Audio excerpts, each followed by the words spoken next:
자, 유튜브 친구들 안녕하세요. 유진PTV입니다. 자, 오늘은 여름 휴가철에 이제 다이어트를 하시는 분들도 많고 바디 프로필을 준비하시는 분들도 많고 시합 준비나 하시는 분들도 있을 거예요. 그런 분들을 위해서 영상을 준비해 봤습니다.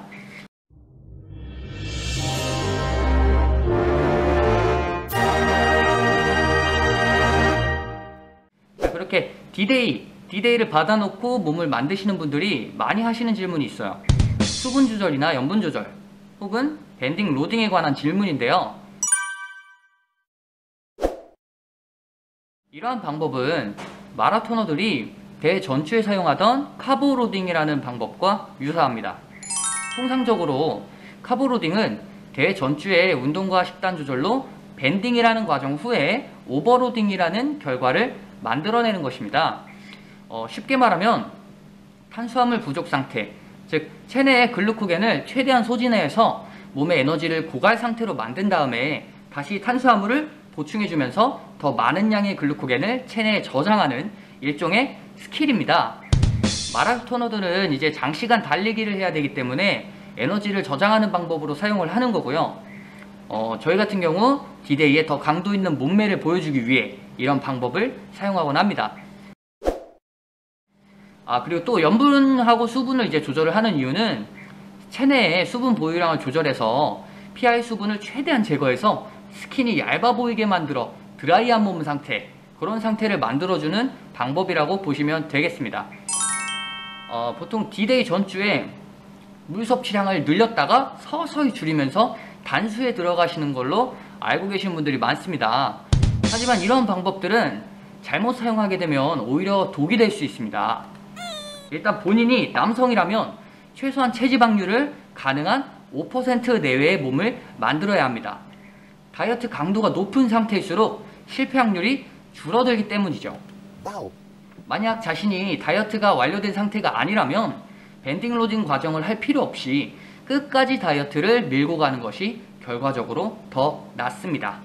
헛소리 하지마 임마.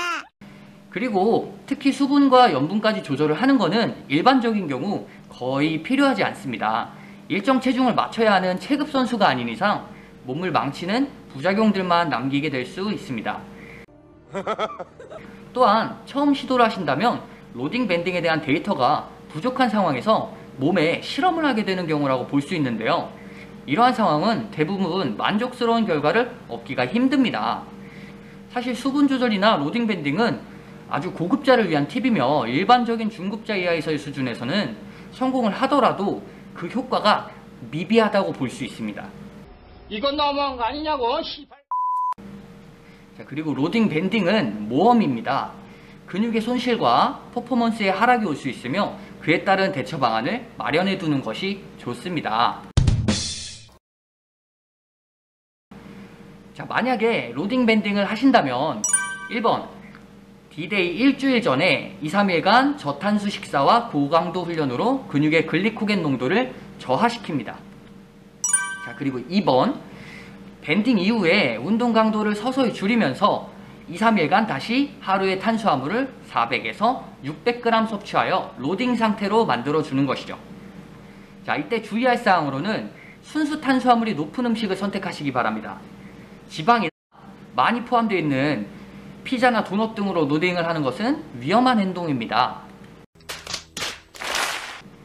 그리고 한 번에 너무 과식을 하게 되지 않도록 합니다.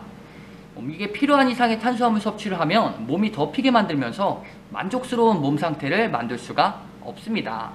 당연한 거겠죠?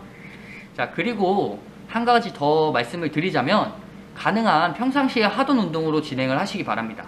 이 시기에 왠지 조급한 마음에 새로운 운동을 시도하시는 경우가 있는데 이는 몸이 적절히 받아들이지 못하게 되면서 컨디션이 떨어지는 결과를 만들 수가 있어요.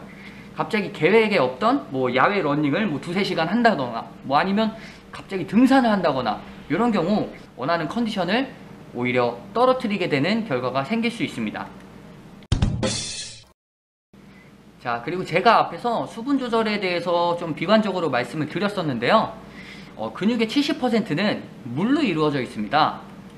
로딩 밴딩과 함께 염분하고 수분까지 조절을 하게 되면 몸은 아주 극단적인 상황에 들어가게 되면서 근육의 사이즈가 감소하게 되고 강도가 떨어지게 될 것입니다.